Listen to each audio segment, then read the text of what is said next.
Welcome to a tale that spins like the intricate gears of a jet engine, one that combines the wonders of mechanical engineering with the tumultuous emotions of the human heart.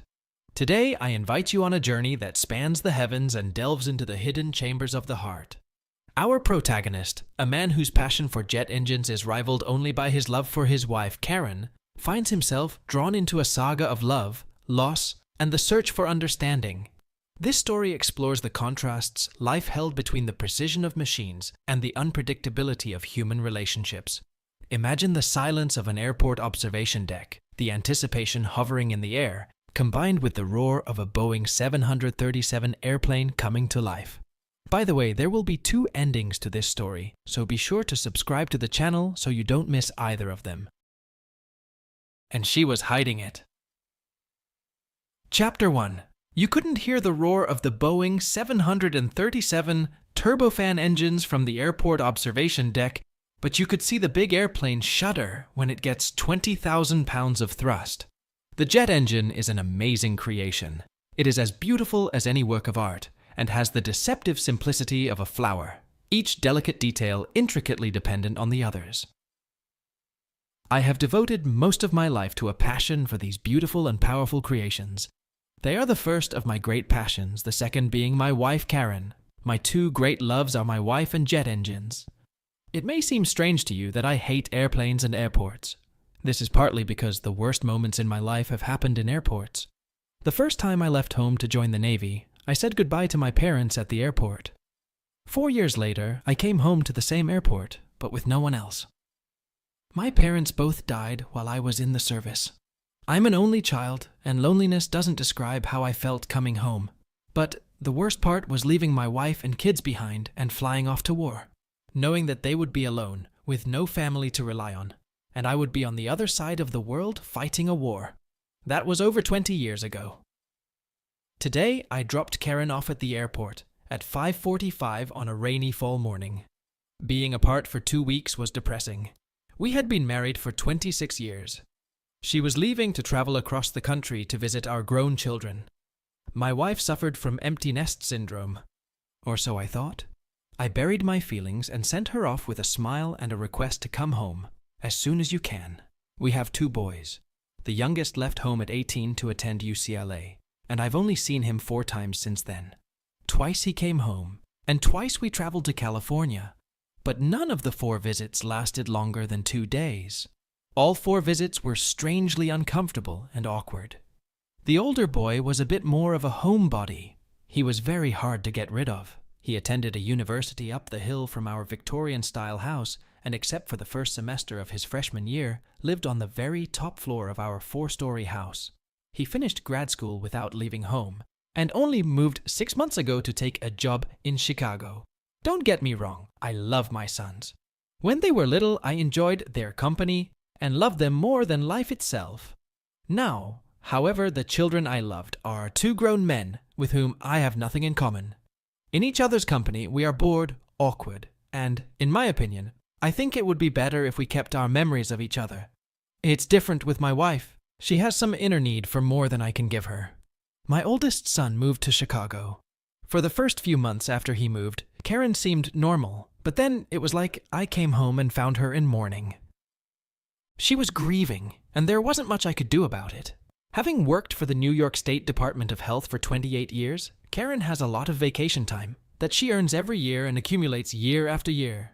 Since we didn't take a vacation this year, she planned a visit to see the kids, as she called my 2 tall, well-built sons. I was unable to carve out time for my current research work at the university. My current government contract is behind schedule, and the work gave me an excuse not to drag myself across the country to see my children, who would prefer to limit their interaction with me to short phone conversations. I'm going to miss Karen.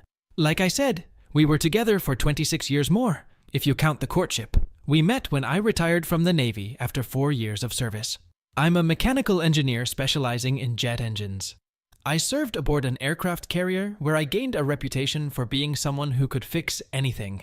I think it's a talent, almost a sense of what's wrong with an engine. I seem to have an uncanny knack for spotting a problem before it occurs and causes the airplane to break down. 4 years of engine repair was more than enough.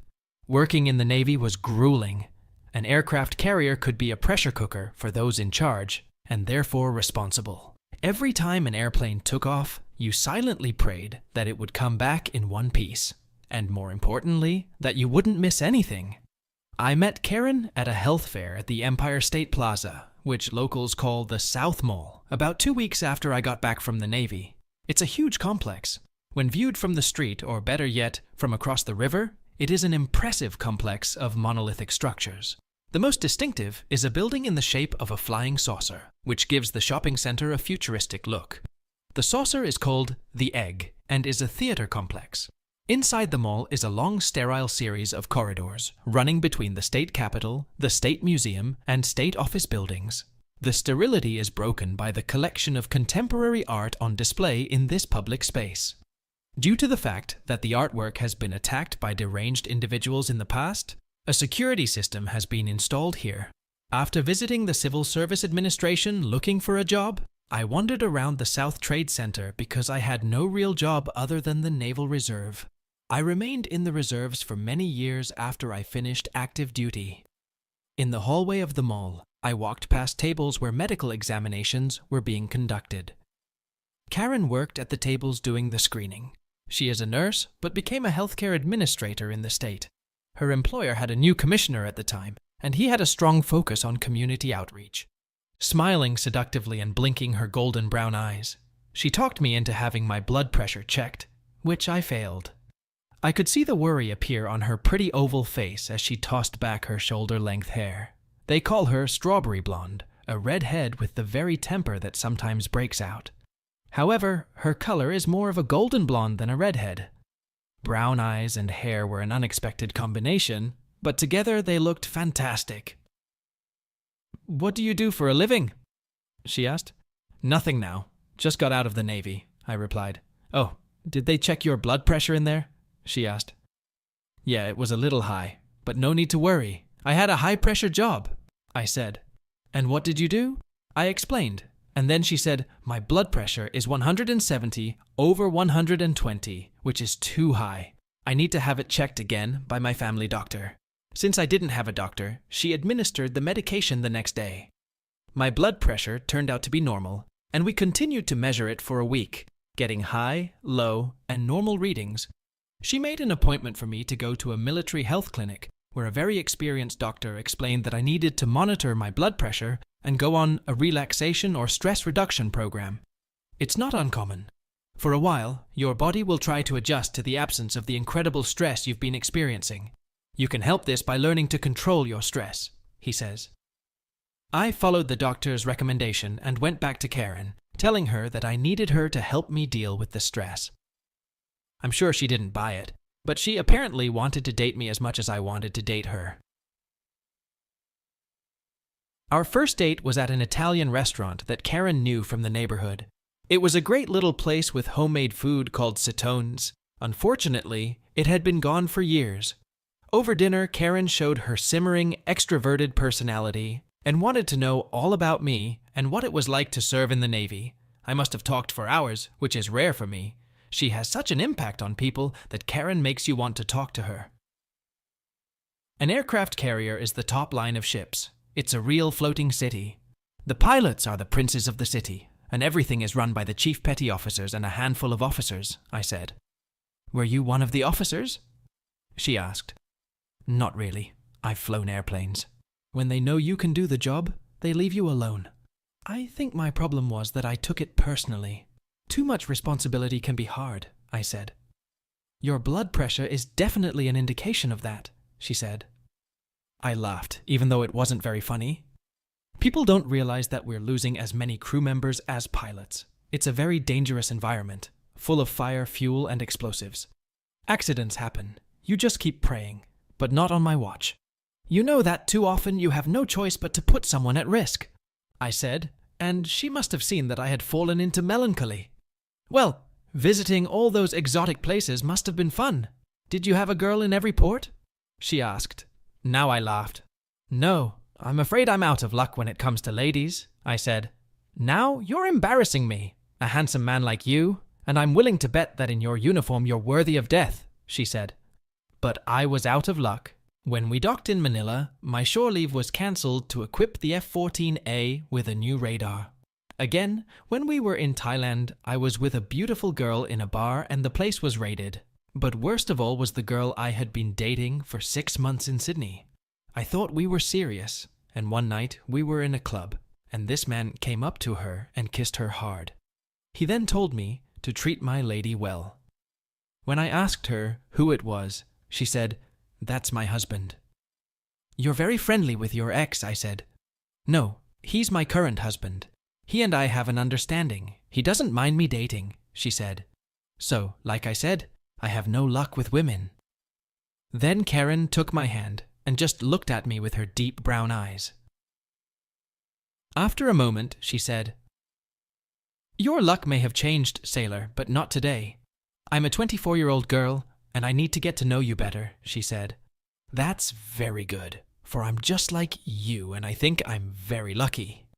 3 months later, I was already working at a university and married to the most wonderful woman in the world. We were both inexperienced, but made up for it before we got married. I think we both wanted to make sure there would be no problems.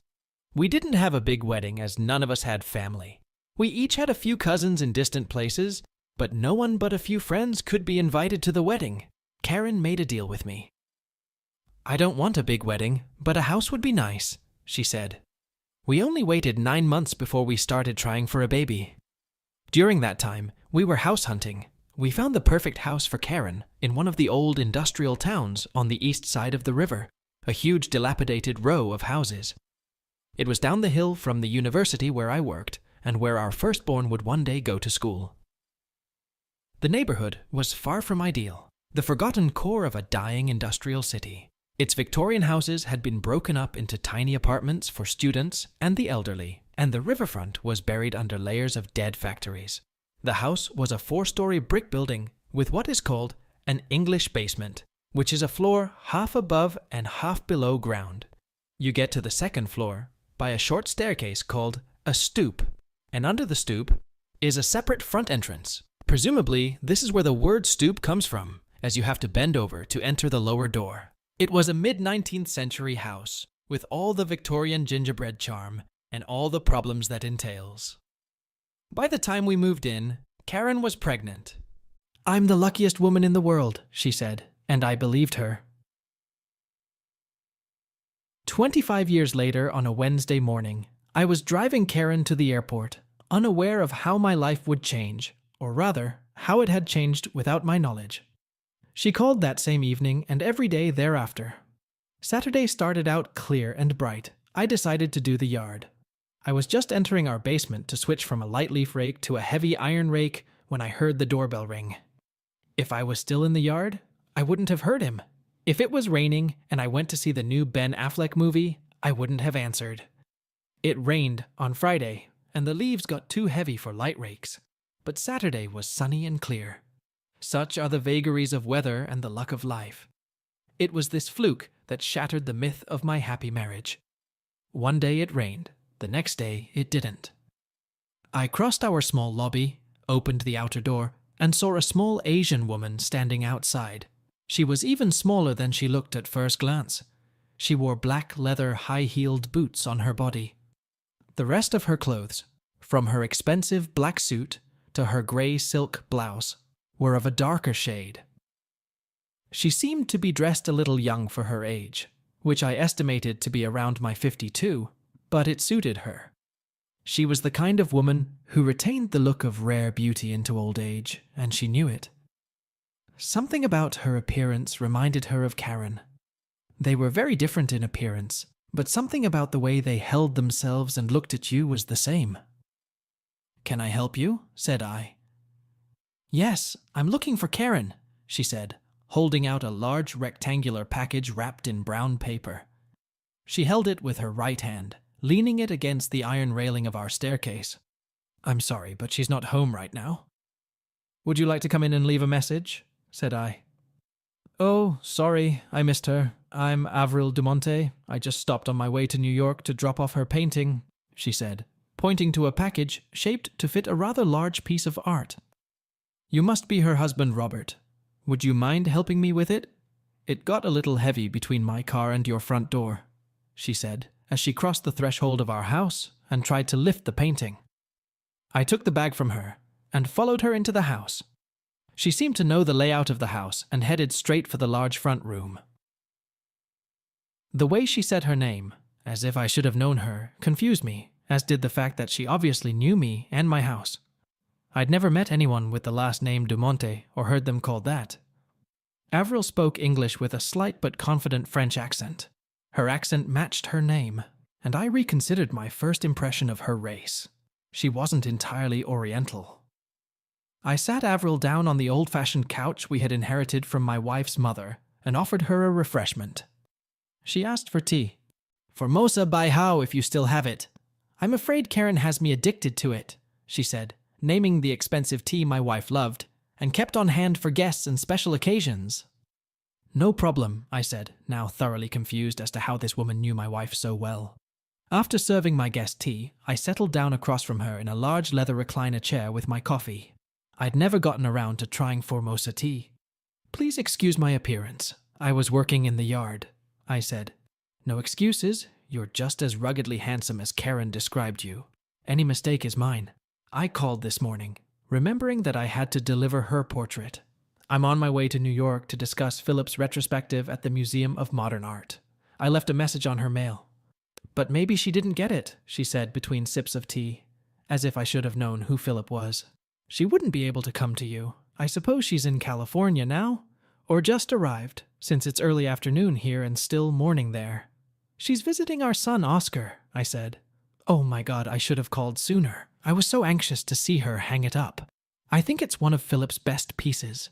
It's definitely done with the most love, although a little out of his usual style, she said. I was about to ask her who Philip was, and who she was herself, when she beat me to it, opening the photograph she'd placed beside her on the chair. The brown paper fell with a rustle of wrapping paper that reminded me of the Christmases and birthdays we'd celebrated in this very room. But it should have been a loud scream. I was thrown back against the wings of the chair like a man who sees his life leaving him. The woman in the painting was caught leaning forward to retrieve her pants from the ornate spokeshave-decorated seat of a small, elegant chair. One side of the painting showed a hint of a dressing table. Her golden red hair fluttered around her as if in time with her movements. Gorgeous brown eyes with a golden hue looked out of the painting. She was a true redhead. The light came from the east-facing window at the back of our house, in the bedroom we'd shared for the past 25 years. We had bought this house with the last of my Navy savings and a loan from her state pension. It was a shabby house in a dying section of town that had undergone an amazing renaissance in the intervening time. Our dream home was broken beyond recognition. One of the first things we did was to wallpaper the bedrooms. We bought green and gold striped paper for 30 cents a roll from a store that existed in the old mill town of Cohos at the time. We decorated my future son's room in the style of the Teenage Mutant Ninja Turtles. My very pregnant wife and I did everything ourselves.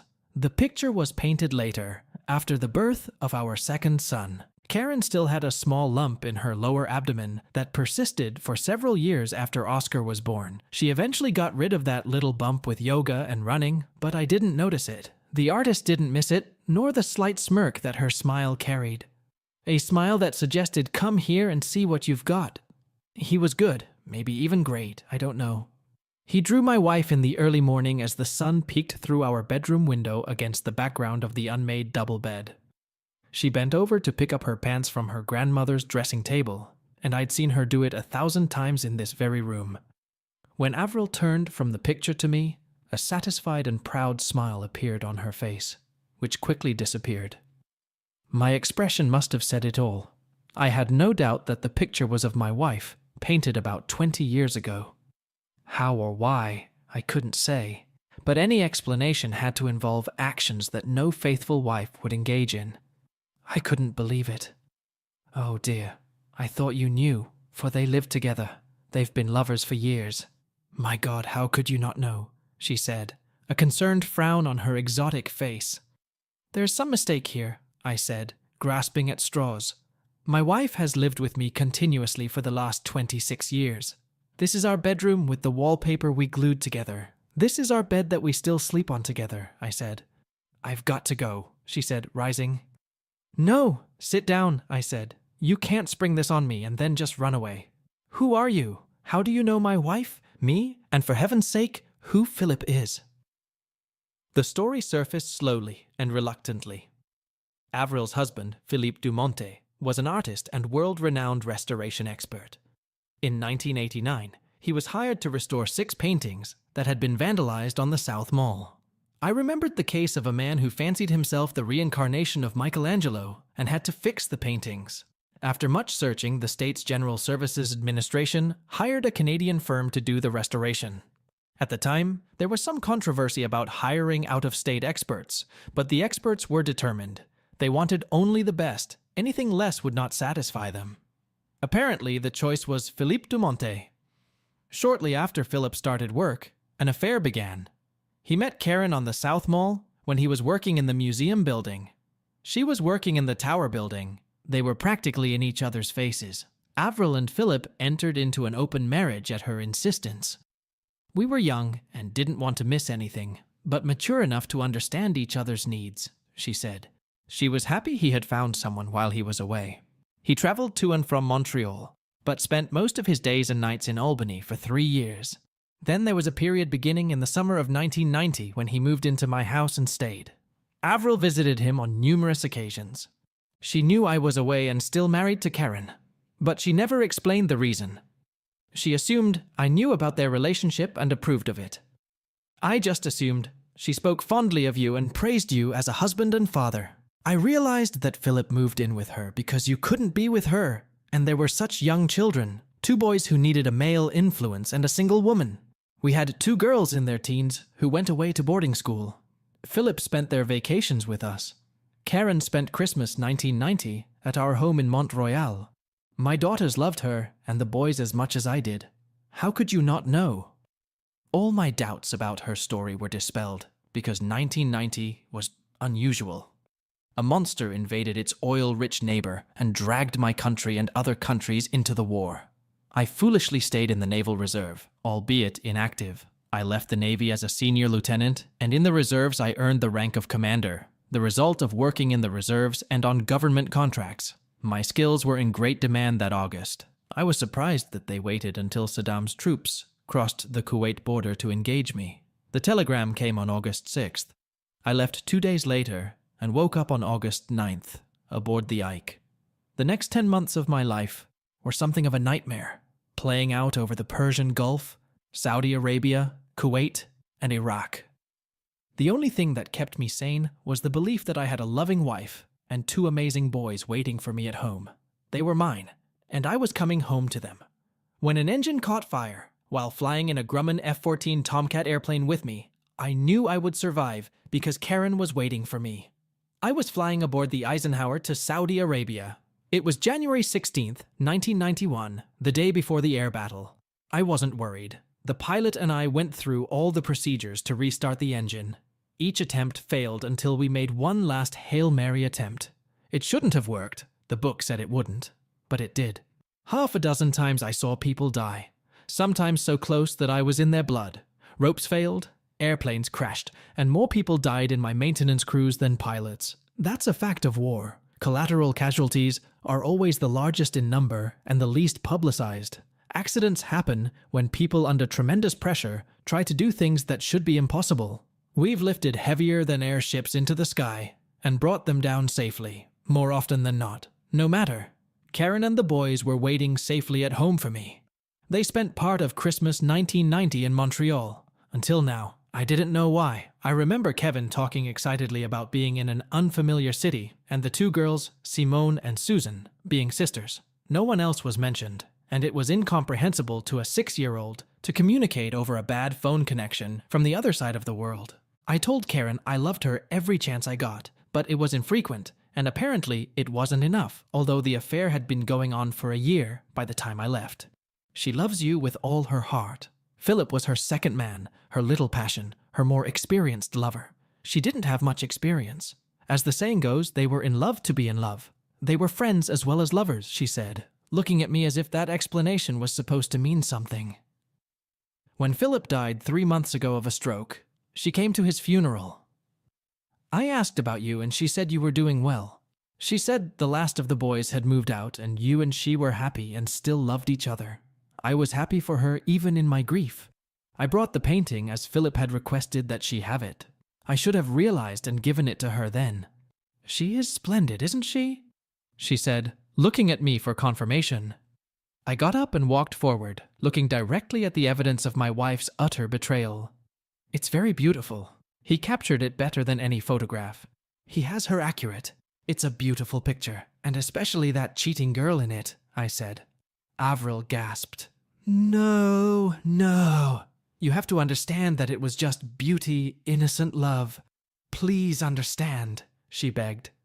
I could only shake my head. For half an hour she tried to convince me of something, but I wasn't sure what it was. She didn't dare leave the painting, lest I destroy it. He's very valuable. Please promise me you'll get him safely to Karen, she said. Why not? I won't move her. She's nothing to me now. Avril walked away, continuing to explain and crying quietly. Please talk to Karen. Don't do anything stupid. Don't let it bother you, she said as the door closed behind her, and my life as I knew it. My early morning flight from Chicago arrives at LAX airport right on schedule just after noon. Los Angeles is my least favorite city. At least in that sense, I am a typical New Yorker, even though I was born and raised in West Pittston, Pennsylvania. My husband, Rob, is a true New Yorker. A former Navy sailor, I think he would have withered and died in this desert. I am met at the airport by my son Oscar and his friend Mark.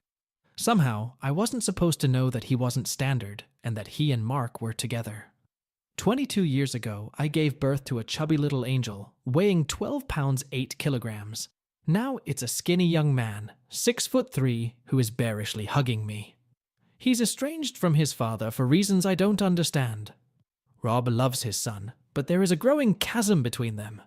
Men are so often a mystery. What is a woman to do? My Rob is what other men call a man's man. He is big, not just tall. His imposing appearance hides how sensitive Rob is. My husband is hurt by his son's rejection of him. He would never stumble over the truth. I'm convinced that there are no problems in the engine that Rob couldn't spot on a cursory inspection, but there are also no attitude problems that he could see without the help of a trained guide dog. With people, he's hopeless. Except, I gather, with men under duress. Then he becomes the inspiration they follow like sheep to the slaughter. I'm not supposed to know, but I do. In the evening, we go to a club for dinner and dancing. It has a Mexican flavor, but the visitors are a mixed group of mostly Anglo-Saxons and Asians. There are a few couples, both male and female. There are often men and women looking at me. In my 50s, I can still do it. My son and his friend think I am ancient, but I put on a skirt and blouse and intend to dance and have fun. I am married, not dead. It's very flattering to be hit on by younger men at 50. I'm not a fool. I have not been fooled. I've had exactly 2 men in my life, both of whom I loved deeply. Robert MacDonald, my Rob, was my first love and will be my last. Philippe Dumonte was my second, and his recent death hit me hard. We were not true lovers for many years, but we had a deep relationship steeped in love, friendship, and deep gratitude on my part. Philip was there for me when I needed him, and my husband was not. An aggressive man, who I estimate to be in his early 30s, asks me to dance. He is shorter than I am in his low heels, but makes up for it with energy. He is the first of a number of men I dance with. I keep an eye on the time. I want to call Rob. I think my husband went to see the movie Argo starring Ben Affleck. He probably got home a little after midnight his time. At 9:30 Pacific time, I pull away from my current dance partner and find a quiet spot by the door of the women's room to make a phone call. My cell phone is off.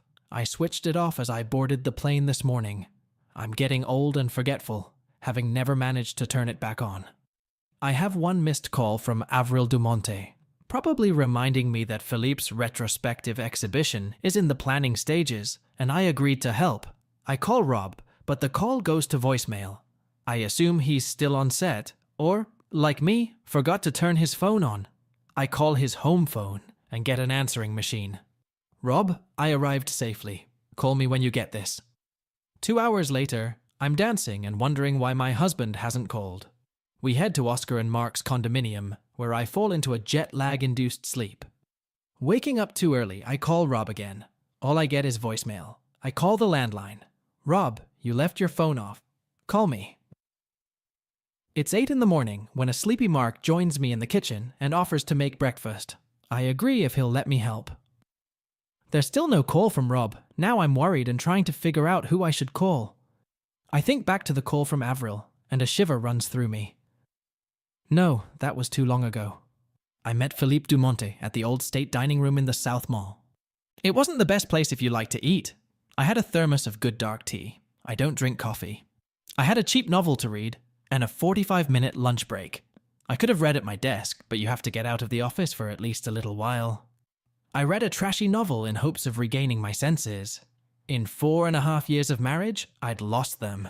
When I first married Rob, I couldn't spend a day without his attention, but after my second son was born, they were gone. For the last year, I've been half dead. Why don't they tell you this could happen? I still loved my husband deeply. He is the man you dream of marrying as a little girl. He is my Prince Charming. He has dark coal-black hair and sky-blue eyes. A man who could come out of a fairy tale, but he is so shy and quiet.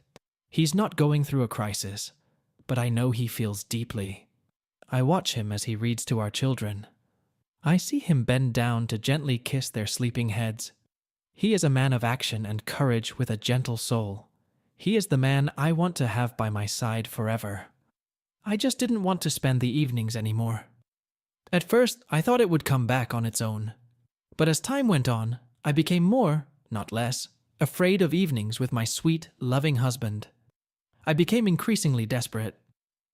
I pretended when the excuses became too much.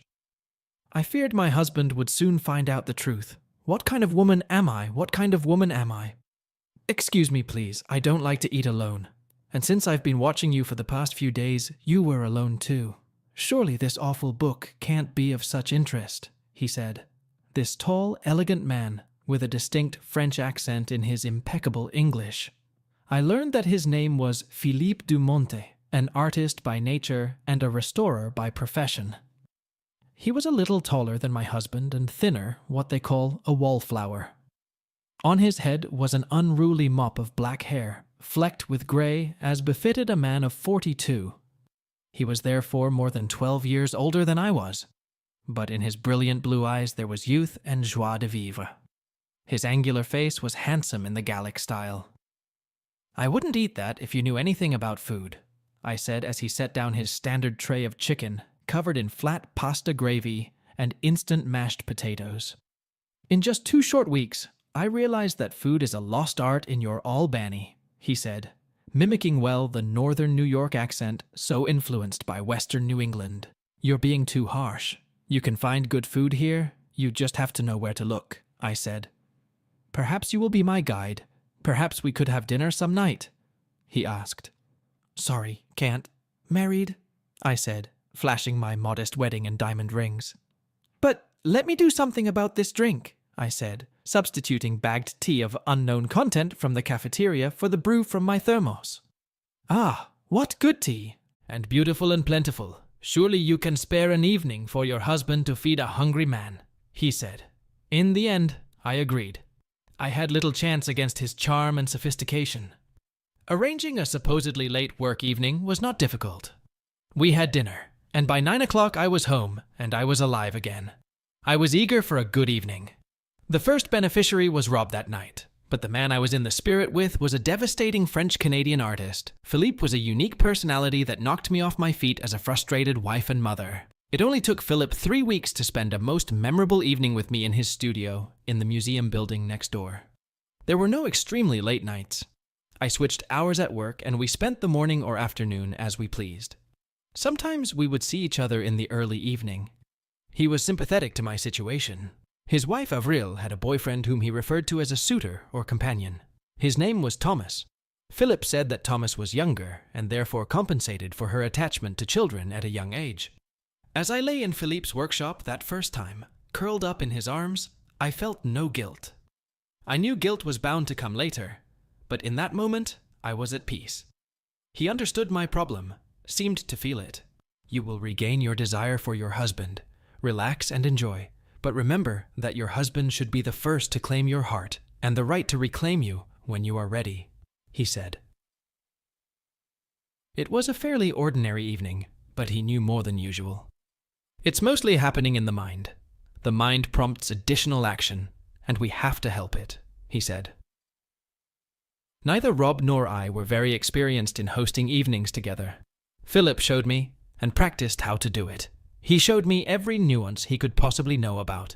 It was an explosion of feelings. That's basically what he taught me. How to participate and help my husband. To be active in the relationship and at the same time sometimes to act, not to be the weak side. Who taught you all this? Avril, I asked. No. I taught her just as you did. My mother organized my education, he said. He told me the story of young Philippe and Colette. She was older, the same age as his mother, and was his mother's friend. By profession, she was a companion. That's what he called a mistress. She went from man to man as a kept woman. She wasn't a nightmare, he said. She just wasn't a woman to marry. I didn't call her one, I said. No, but you thought it was my American housewife. You must understand us, he continued. My parents immigrated from England right after the war. The Germans forced them to flee France for England. My mother was a prominent communist before the war. It was easier for them in Canada, but it was never easy. Dad was a museum curator and art historian. He was, of course, an artistic painter. In Canada, Mom worked as a secretary. Colette was a friend from France. Mom felt that evenings together were a natural occurrence, but should be taken seriously. Colette was invited to be my teacher.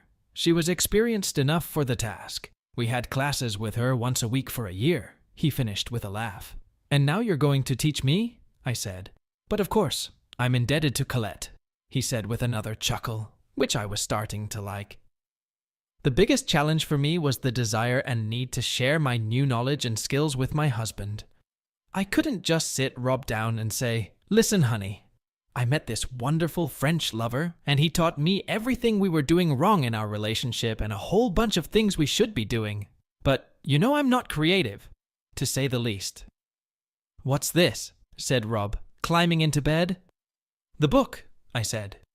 "Yes, but the title of the book is The Joy of Married Couples Evenings. Is there something you want to tell me?" "Well, since you asked. I haven't been what I should be as a lover since Oscar was born, and I feel like I need to be active here, so I think you and I need to put our heads together. Let me show you a fact I learned from my relationship with Rob," I said. One evening and one weekend after another, we did it all. Everything Philip taught me, I taught my husband. Before we finished, several books were read. I don't think Rob read any of them, and I was only a cursory reader of the syllabus at the time. Philip was right.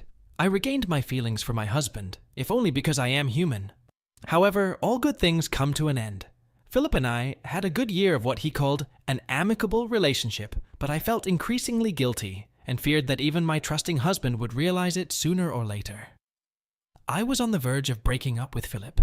He and I had talked about it. I think he was concerned that he was getting too attached to me. We had deep feelings for each other, but I wasn't going to leave Rob, and he could never leave Avril. It seemed like it was time for us to move on. The catastrophe broke out on August 6, 1990. It had been building up for several days, but it was on that day that the war began. It wasn't our war, but that didn't matter anymore. Eventually, many would be called up, but not before the jet engine specialist still serving in Pupka's reserve. The telegram came on the 7th, and the next 2 days were hell on earth. I had to keep my spirits upbeat. My husband was leaving, and there was nothing I could do about it. A more ignorant woman would have taken comfort in the fact that her husband would be behind the front lines, but I knew the danger he was in. Worse, I had seen firsthand the effects of the incredible stress he had experienced when he first left the Navy. Rob was older, in great physical shape, but that wouldn't have saved him from a stroke. "You have the blood pressure kit I gave you," I said. "Yeah," Rob said. "Promise to use it every day, twice a day, as instructed, and treat if readings are above normal," he said. "Okay, kiss me and your sons goodbye," I said. We were at the airport. Rob was already in uniform. People were staring. Did they know that I was saying goodbye to my husband, perhaps for the last time? Did they realize that this meant I was an only child in an only child marriage, and both of our parents were dead? Did they see the 2 little boys I now had to support? I wanted to say, I have a big old house that we foolishly bought that eats up money and constantly needs repairs. Who's going to pay for the repairs now? Who's going to pay for the extra childcare I'll need? And who's going to read to my boys at bedtime? I don't know how I got home from the airport. I cried before I even got the boys to the car. Kevin noticed. "Why are you crying?" he asked. "I just miss my dad already," I said. "Please don't cry." "There," I said, wiping my eyes with one hand. Already stopped. But I was still terrified and angry. I was angry with the government and with my husband, because I knew that secretly he liked to fight. They were not at war yet, but the planes were taking off and landing incessantly. I drove my shabby Volvo up to the house, and he was sitting on the porch with his suitcase at his feet. "Philip, what are you doing here?" said I. "Did you think I'd leave you when you needed me?" He replied. And so Philippe Dumonte, restorer and artist, became, if anyone asked, my tenant. I had no relatives or very close friends to know otherwise. We lived in the kind of transitional neighborhood where you knew very few neighbors and only for a short time. Philip moved in with me and laid in my bed. He took on all the burdens that I struggled to bear. He became my support in a cruel world. He used to visit Avril on weekends. Now Avril was coming to visit us. Nights he would fall asleep with her, but during the day, she and I could be a couple. She and I became friends, and to this day, it's the strangest relationship I've ever had. For Christmas 1990, I went with the guys to Montreal. We had the best and worst Christmas of my life. The worst was because Rob was in the Gulf, and I hardly heard from him, just one brief phone call on Christmas Day. It was the best Christmas ever, because I felt like I was part of a family. I had my own position, my own place. The Dumonte family gathered in large groups, sometimes up to 40 people. All relatives of Philippe and Avril. I quickly discovered that I had my place there. I was Philippe's companion. In my naivety, I thought they would see me as an outsider or just tolerate me, but I was wrong. They accepted me as a member of the family. They recognized that if I couldn't be with my husband, I would certainly be with Philippe. After all, it was my place. It was that Christmas that the only mistake was made. Philippe decided he wanted a picture of me in his Montreal home. Something to remember me by. He began planning the picture and sketching. It was to be a picture of me in the morning. He had an amazing memory for details. When we got back to my house, he started working on the painting. I posed for him. It was a labor of love. He finished the painting in March. It was still 3 months before Rob came home. Philip left 2 days before Rob came home. My affair with Philippe lasted for a year. Rob came home in pain. He wasn't himself, and I was still leaning on Philip. Meanwhile, Avril had broken up with Thomas. She needed Philippe, so he started spending more time in Montreal. When his work on the restoration ended, we both realized it was over, but not done. For the next 12 years, we remained close friends, almost family. I called him at least once every 2 weeks. I organized monthly trips out of town so we could be together. When the stroke took my Philip away, I was distraught. After the funeral, we gathered at the Mount Royal house. Avril, myself, and 3 others. We were all his women. All 5 of us were heartbroken. Avril told me that the others meant much less than I did. "You were his special love," she said. "I know you grieve as I do. Such love is a great rarity." She was determined that his work would get the restoration it deserved.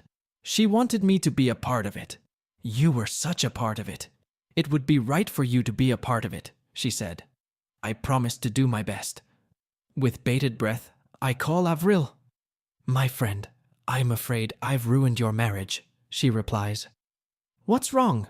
I reply, and start sobbing uncontrollably. We're both crying. "I thought he knew," she says. "No, I never found a way to tell him about it." "He's seen the picture." Oh my God. Mark, who was making elaborate French toast with toppings, stops and walks over to me. "Did someone die?" he asks. "No, just my marriage," I say.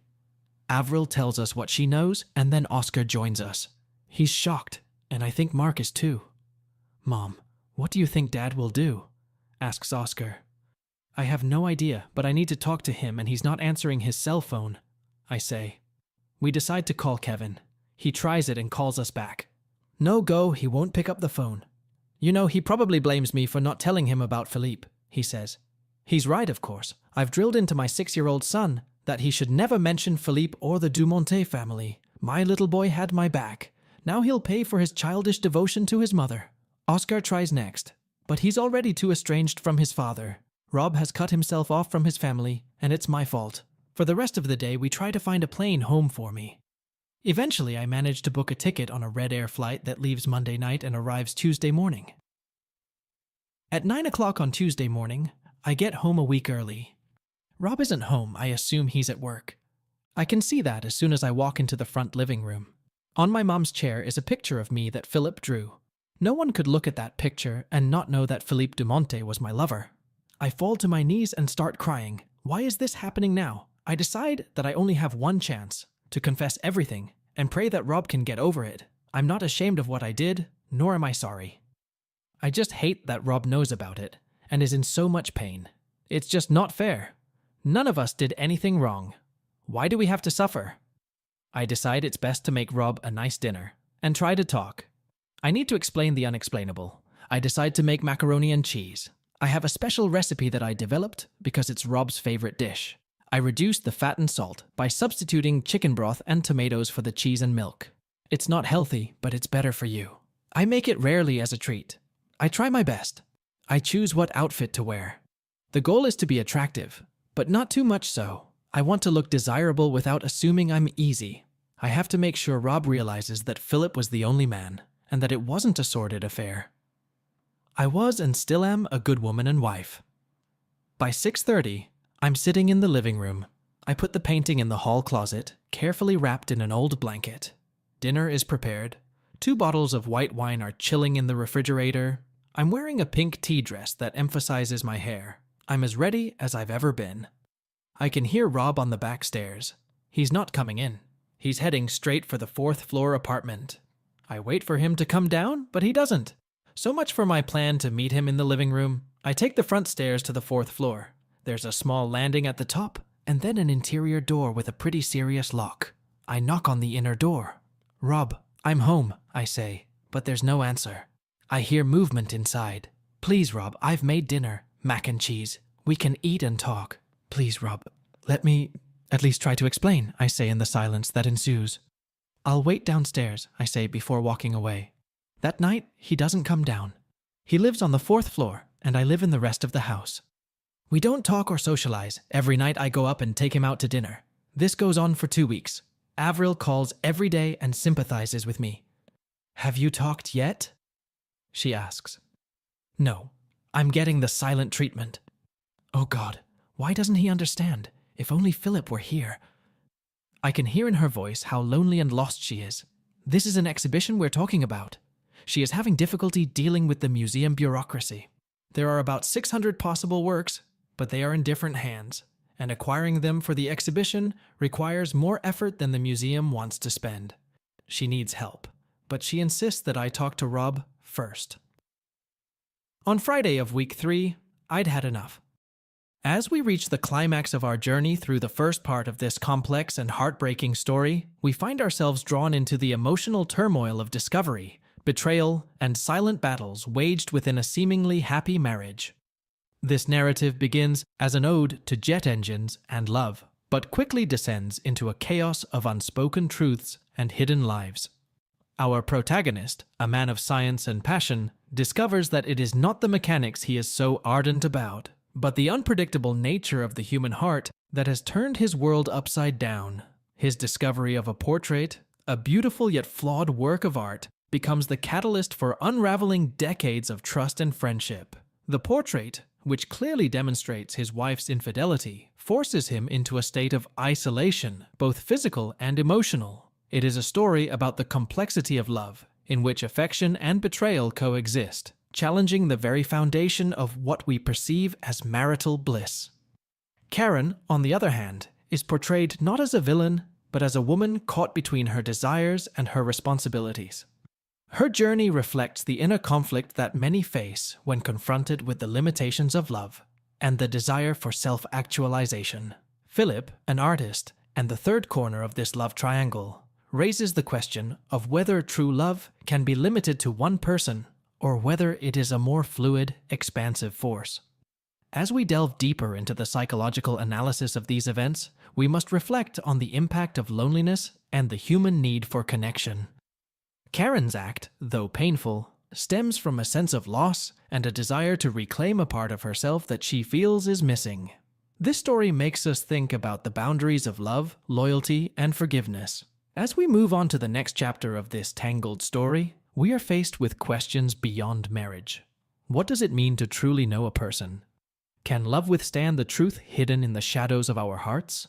The journey ahead promises to explore the aftermath of revelations, the possibility of reconciliation, and the enduring power of love in the face of adversity.